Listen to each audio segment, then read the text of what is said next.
Hello and welcome to the Political History of the United States, Episode 2.17, Peace and the Legacy of King Philip's War. Last week, we reached the functional end of fighting in New England. This week, we are going to take the story of King Philip's War further to its eventual peace agreement in 1678. This week, our primary focus is going to be on looking at two major topics. First, I want to examine the reasons why the English won the war and the Indians lost.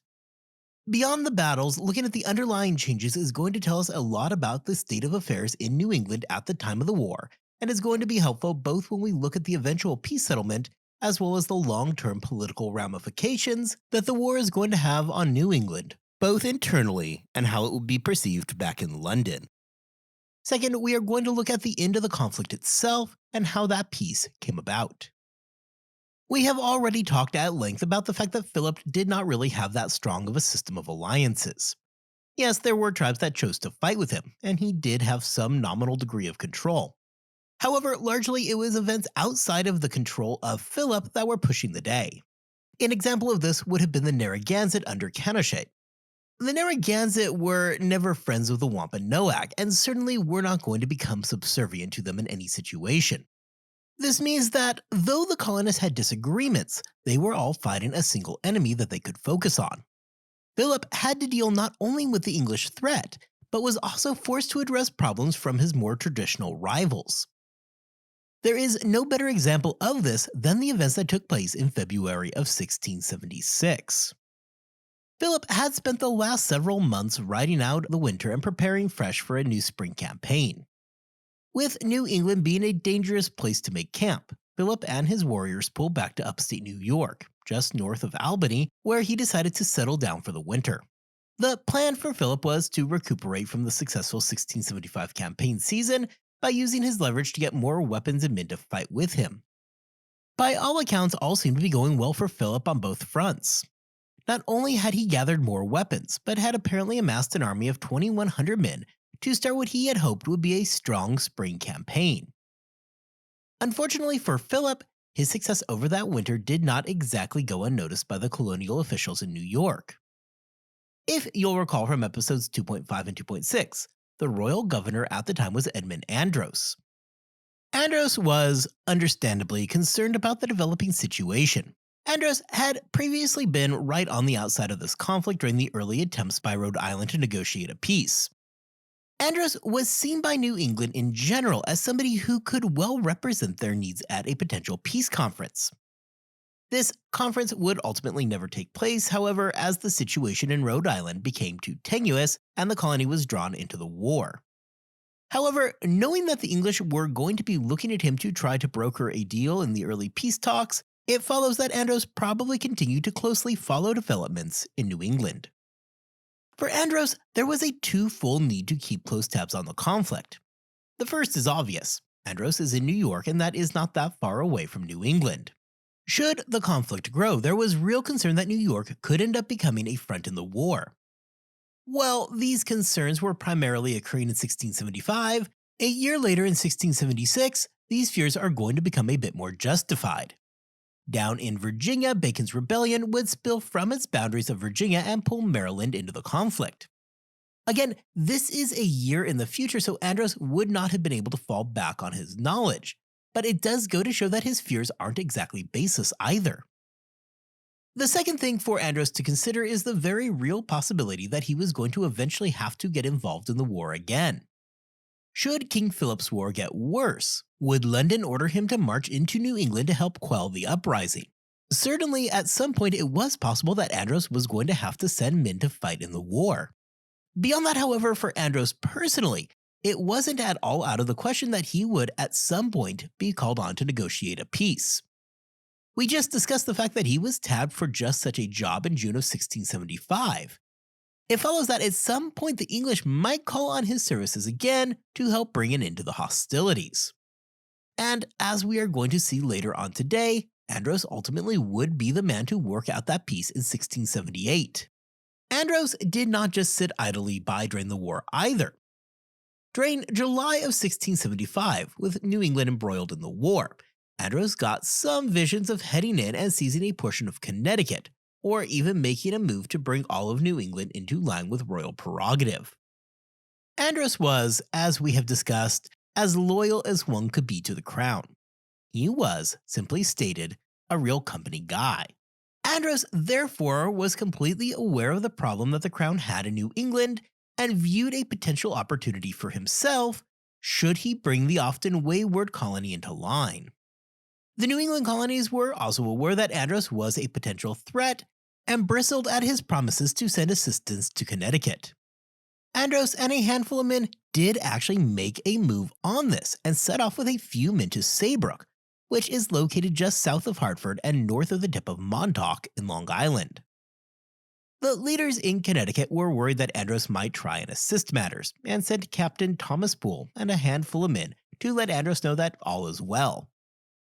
Andros and his men landed on July 8th and were promptly met by Bull. Bull said thank you but no thank you and told Andros that assistance was not needed. As Bull was better armed and Andros knew a lost cause when he saw it, he would hop right back onto his boat and head back home. This is not going to be the last time that Andros is going to be involved in bringing New England to heel. However, our story on this podcast is still a few weeks away from that. However, this seemingly minor event is something that I encourage you to tuck away in the back of your mind. It is going to come up again in the future. In the winter of 1676, therefore, when Andros got word that not only was Philip inside his colony, but there were 2,100 men ready to fight, he would have had a very real fear that New York was about to be pulled into the war. Andros had absolutely no interest in allowing Philip to walk around his colony with an army unmolested. With that being said, however, Andros did have a few problems on his hands. First, even though he had an enemy force in his territory, Andros was super anxious about going to war with Philip. As we discussed in our episodes on New York, the population of the colony was still fairly small in the 1670s. Andros didn't really have the manpower to form a formidable fighting force. Plus, wars were expensive, destroyed infrastructure, and generally threatened the stability of a colony. None of this was really sounding like a fun day for Edmund Andros. Andros, however, not to be deterred, settled on another option. Instead of doing the fighting, he could simply find somebody who would do the dirty work for him. In this mode, Andros decided to use the Mohawk tribe. The Mohawks were no friends to the Wampanoag and certainly were not going to be at risk of joining the fight for Philip. The Mohawks saw this as an advantage to attack a long-standing enemy. Beyond that, Andros had agreed to arm the Mohawks for the attack. For the Mohawk tribe, this was a win-win situation. They got new weapons, and they got to attack one of their enemies. The attack itself came as an ambush, and a particularly brutal one at that. Occurring in late February of 1676, the attack left hundreds dead. The estimates say that Philip personally had about 500 men with him, and that only 40 were left following the ambush. Other reports have the numbers larger, with a large number of Philip's followers being scattered. While I suspect that these numbers might be a bit inflated, it does not change the fact that Philip had been dealt a devastating blow. Beyond the obvious fact that Philip had just lost a large number of his fighting force, the ambush also saw his supplies raided and destroyed. Ammunition, food, everything that they had was destroyed by the Mohawks. Based on what we looked at last week, this actually makes some sense in what we saw.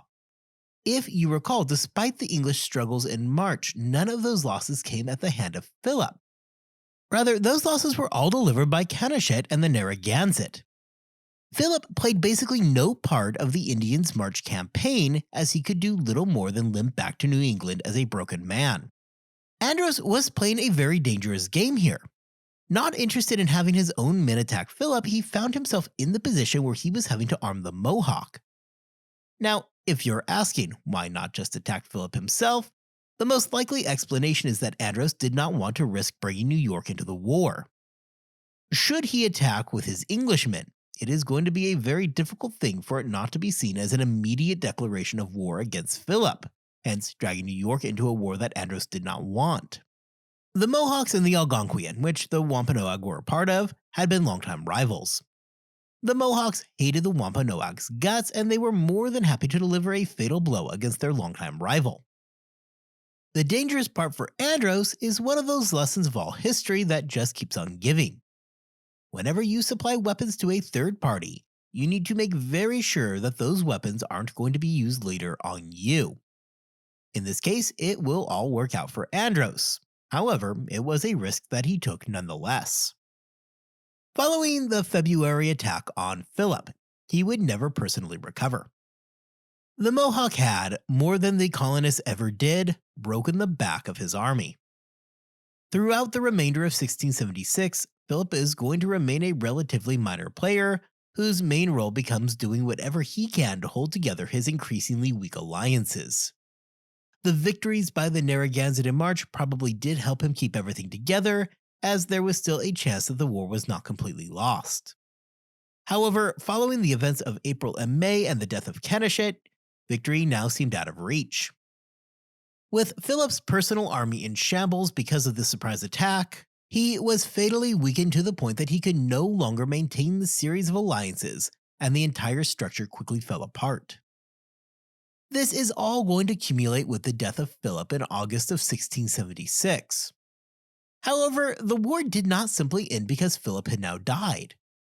Benjamin Church would lead a few more missions where he sought out and successfully captured many of the leaders of the war who remained alive. And by the end of the summer of 1676, the war in Massachusetts, Connecticut, and Rhode Island was over.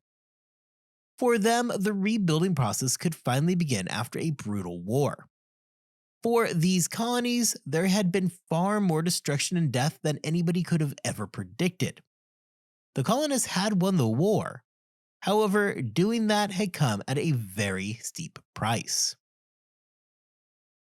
Two major questions remained, however, as we head into the fall of 1676.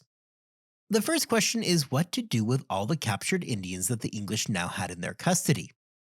The second problem was to address the fact that, despite both Philip being dead and the defeat of the Narragansett, the war was not actually over.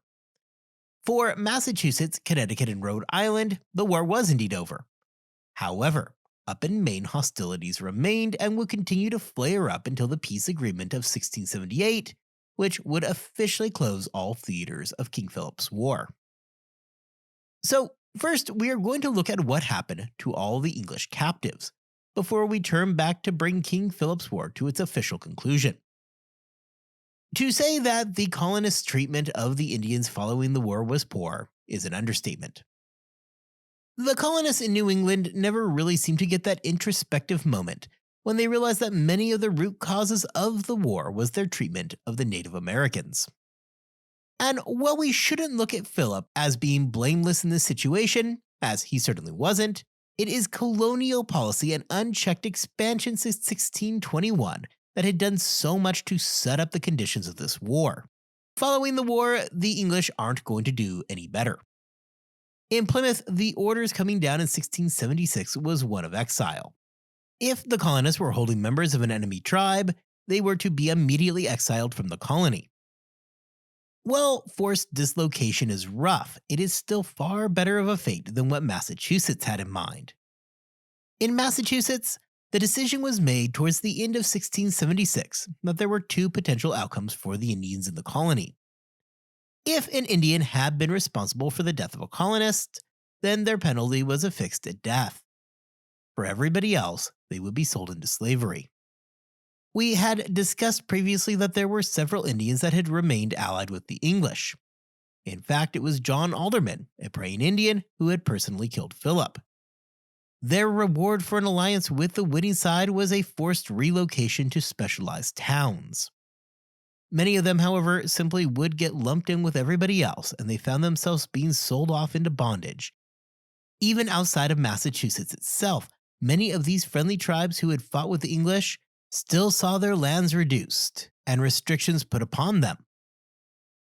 Simply put, if you were an Indian and you fought on the winning side, the best you could realistically hope for was a reduction in your land.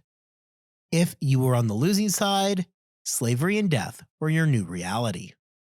The Narragansett were in a bad place following the end of the war. The English ambush of the Narragansett had been devastating. So many of their people had died that the tribe would never fully recover. The English would seize nearly all of their lands and reduce them to a small holding in Rhode Island.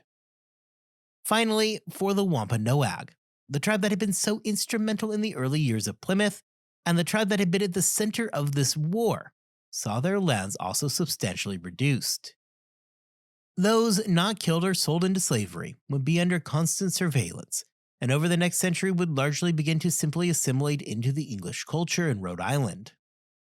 Though little would ever be done to restore their lands, back in London there was more than a little bit of shock at the incredibly harsh treatment that the colonists imposed on the Indians in New England. King Philip's War was already unpopular in London. The harsh settlements following the war and the poor treatment of the Indians did nothing to make the home islands feel better about New England's place in the empire, something that we are going to be discussing in a lot more depth here just a few weeks from now. And while the war was over in many of the colonies in the South, the final thing that we are going to look at this week is that last group of Indians up in Maine who would maintain hostilities until 1678, when the final peace was agreed upon, officially ending the war. As we have discussed before, King Philip's War was diffuse in nature. Just because we refer to it as King Philip's War, and he is certainly the most well-known figure, his system of alliances was just never that strong. More realistically, what occurred was a general Indian uprising in the region, with Philip at the middle of a loose confederation. This means, however, that when the war in the South ended following Philip's death, not everybody just went home and quit fighting. It did, for the tribes in the southern part of New England, make sense to bail out on the war during the early summer months of 1676. None of them had the forces necessary to really fight anymore, and the condition on the ground was rapidly deteriorating. However, up in Maine, that really was not the case. Maine at this point was far more sparsely populated than what we think of throughout the rest of New England, and it had generally been spared the worst of King Philip's War. However, to say that it had been spared the worst of the war is not to say that the war did not reach up there. The first engagements in Maine followed just a few months following the events at Swansea. Just as really was the case for the rest of New England, the most common type of attack was a quick ambush-style hit-and-run. The fighting in Maine was largely carried out by the Abenaki tribe, who lived up in the region. Again, much as we see elsewhere, they would often attack a house or two, kill a few English, cause general havoc, and then burn the houses and the crops before retreating back into the safety of the forest. The most notable battle to occur in Maine took place at the small trading post known as Aroostook. Aroostook was described as being armed, though not a traditional fort. Either way, it was seen as something of a safe haven for the English in the region. The Abenaki tribe, however, had other ideas. The English, wanting to make sure that the coast was clear, obviously employed the use of sentries, just to keep a lookout. The problem, however, is that the guy the colonists picked on the morning of August 14th, 1676, did a really bad job at this. The Abenaki found the sentry on his regular patrol. Rather than ambushing and killing him, as would fit the narrative of the war, the Abenaki instead followed him. They followed him around on his patrol, and then they literally walked into the trading post behind the apparently oblivious sentry. Evidence suggests that nobody locked or even closed the door behind the sentry, as the Abenaki warriors strolled right into the trading post. I don't care how great your fortification is, if you forget to lock the front door and the enemy just walks right on in, you are probably not going to have a very good day. The colonists inside, indeed, had a very bad day. Once inside the post, the Abenaki attacked, killing several of the colonists inside. While numerous men would escape out windows, it was clearly a bad look for the colonists, who had just lost the closest thing that they had to a fort. The Abenaki were never going to be able to hold the trading post, nor did they make any attempt to. Within a few months, the English were back in control of the post, though it was unquestionably a humiliating loss. While the war in Maine would never really reach the same fever pitch that it did down in the South, it would also drag on for significantly longer. As the war did drag on in the North, Edmund Andros again saw the situation to his benefit. He observed that the war was still going on in Maine and decided that he would try to salvage an eventual partnership by offering asylum to the Indians fighting up there. Andros likely viewed the Abenaki as being a potentially powerful ally once the war ended, and saw an opportunity to grab a trading advantage over New England. Seeing how New England had begun to deal with the Indians that they had captured, whether hostile or not, many tribes took Andros's deal and made their way to New York, a move that did little to endear him to the Massachusetts officials. The residents of Maine, who were nominally under the control of the greater Massachusetts Bay Colony, were feeling very much abandoned by that same colony. Therefore, when New York made them an offer to immigrate to New York itself, the offer must have seemed pretty tempting. The Bay Colony, however, was quick to rebuff the offer and refused to allow the Maine colonists to go. One would assume that based on their recent history, Andros knows that this was always going to be the case. However, Andros was playing a long game here. He was interested in growing the Duke of York's holdings, while at the same time, though to a lesser extent, of returning New England to a position where they would be more subservient to the crown. While offering passage to the displaced residents of Maine might seem innocent enough, Andros was likely trying to drive a wedge between the New England colonies in the hopes that they should separate off to the New York colony. With the war dragging on and New England now dealing with the practical ramifications of that war, a decision was made to have a conference in Albany in April of 1677. The point of this conference was primarily to bring the English into a peaceful coexistence with the Iroquois nation. An uneasy peace was reached, with Andros acting in the position of the successful mediator. With questions of Indian rights now being answered in the South by June of 1677, Andros decided that he wanted to help bring an end to the entire conflict. His price for this, however, was going to be steep. Specifically, he wanted to ensure that Maine and Massachusetts were no longer a single entity. Luckily for Andros, the Abenaki tribe was sick of fighting, and likely realized that the long-term outcome would not favor them. They wanted a way out, and Andros was the one who was going to provide that escape. Andros was able to craft an agreement which would bring an immediate end to the war in Maine. A fort was constructed in Maine, now known as Fort Charles, and the negotiations took place. What resulted from this was a peace that was far more lenient than the Bay Company would have liked. Those remaining Indians being held by the colonists were to be released. English property rights were to be respected, and an agreement was reached where the English would make payments in corn for the settlers on the Indian land. The Abenaki, who really couldn't stand the New Englanders, refused to surrender to Massachusetts, and rather officially would be allowed to surrender to Andros himself. Massachusetts was appalled by these conditions and refused to sign the treaty. The Bay Colony instead decided that they were going to strike out and attempt a final decisive battle. Launched on June 28, 1678, the battle to defeat the Abenaki was nothing but a disaster for the colonists. The colonial forces were dealt a bad loss in a war that had been filled with bad losses. With the loss on June 28th, Massachusetts finally relented and signed the treaty. The Treaty of Casco was signed and officially brought an end to King Philip's War. While Andros would fail in his goal of cleaving Maine away, Maine would remain under the nominal control of Massachusetts for the future, Andros would eventually have his day when the Dominion of New England forms. However, for now, Andros has done a lot to make himself deeply unpopular in New England, something that is going to be a pretty big deal a little ways down the road. The legacy of King Philip's War in New England simply cannot be overstated.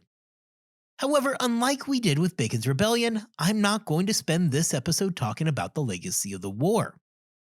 This isn't because the legacy isn't important or isn't going to matter moving forward. Rather, the exact opposite is the truth.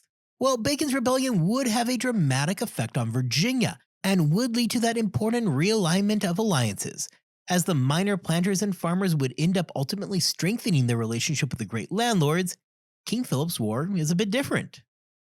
King Philip's War would completely upend the relationship between New England and the mother country. From Whitehall, there was nothing about the war that was going to make Charles II feel good.